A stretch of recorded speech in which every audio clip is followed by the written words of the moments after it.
বলো কিছু। আমার কোনো বক্তব্য নেই।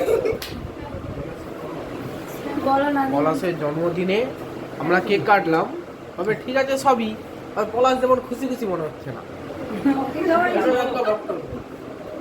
বিপ্লব বলো।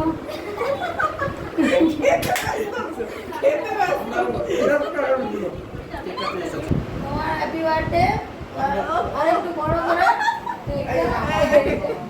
যার জন্মদিন সেই নয়, এটা ছিল, ঠিক আছে। এটা হচ্ছে নাদিম। দারুণ লাগছে। সেটা যদি পলাশের জন্মদিনে কিছু বলো না আমার কাজর করতে ঘুমা সুশান্তই বলবে। পলাশের জন্য দুটো বিয়ে হয়, এটাই আমার বক্তব্য। এটা ইউটিউবে চলে যাচ্ছে। না তুমি কিছু বলো না। না বলে কেক মাখাবে, বলা কিছু দেখ।